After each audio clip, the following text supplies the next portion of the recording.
I don't want like to steal someone else's idea because there's a million ideas out there. So if I see someone, like I'll often have someone come over to my house and be like, but you're not gonna steal this idea, right? Like the first time they're like showing me their game idea, and it's like, no, like I have a laundry list of games that I'd like to work on. And I don't have enough time to work on those. So first off, I just wanted to throw that out there. Don't be afraid that people are gonna steal your idea.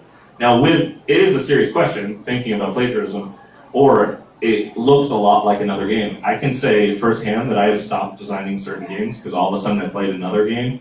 I'm like, oh, that just did it better. I guess I'm done working on that game. And that just was failing really fast. That happens surprisingly a lot because there is a lot of similar ideas out there. So that's gonna happen. The other thing that I would say is you might find a new way. Like there's always iterations and hybrids and making things better. So I still learn from other games. I play a lot of games. I love, as much as I design games, and some people like Sen, well, Sen plays a lot of games, but we know designers that basically all they do is design. But we play a lot of games because we want to learn from them. We want to see what's working, what's fun, what's a new idea, and then how could we evolve that idea? So something as simple as has anyone heard of deck building games? Okay. So like Dominion is like a really popular example. So Dominion came out, super popular game. Then after it, games like Thunderstone and give me some other names.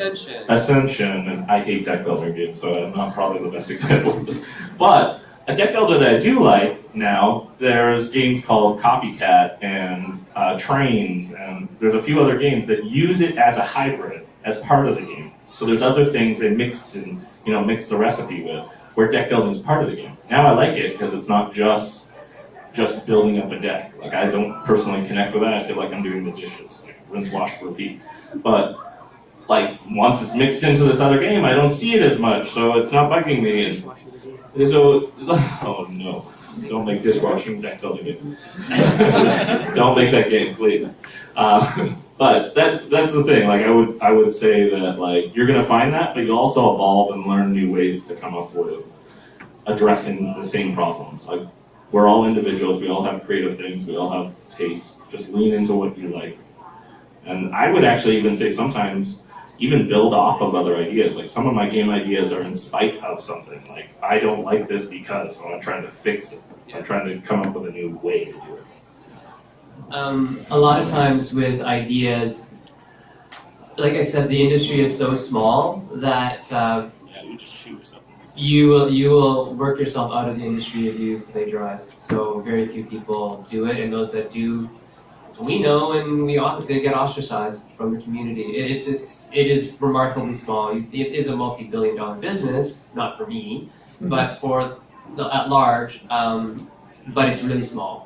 And all the publishers know, and there are people out there that have made good games, but they will never work again in the industry because they were so hard to work with. They pulled the prima donna and said, no, my game's got to be like this and this and this, and the game might have come out, but that publisher no longer wants to push it, no longer wants anything to do with it, doesn't put any marketing dollars behind it. That game fails. They'll write it off as bad experience, and that designer then has a black mark next to their name. And that publisher will talk to their friends, and will talk to their friends, but never work with that guy. So don't be that guy. So plagiarism will lead you down that path. Any really last-minute questions? No? Everybody good? So I have my card here. I don't know if Joe brought his, but if you want to take a card, you can email me anytime. I'm really open to talking. I love talking games. My Twitter, my email, our website is here with our blog is on this website. And then you can, a little bit of advertisement on the back for our games, but you can ignore the back, just look at the front. And here's Joe. Take his card, ask for my contact, and he'll give it to you. Yeah, I will. Especially like Facebook, that's probably my Facebook, Twitter, or Maple Syrup, like you can follow us for that stuff. And Sen's got the final word. So who here's from London?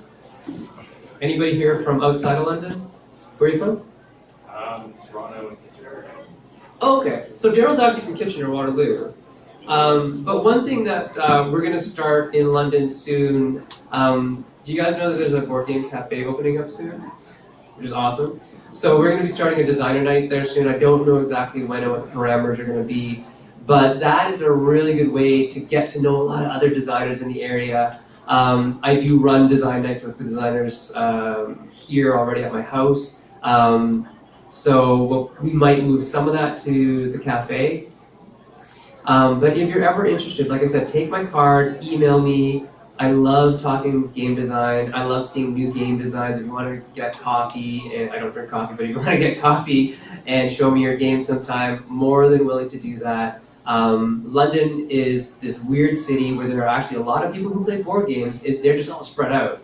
So it's going to be really nice to have a common area to meet. I'm really glad to meet lots of you guys today, and I'm sure Daryl is too. So definitely be on the lookout for designer nights happening at that cafe. Okay? Anything else? We'll be upstairs. Yeah, You can just come talk to us for sure. Come play our games. Come talk to us. Thank you.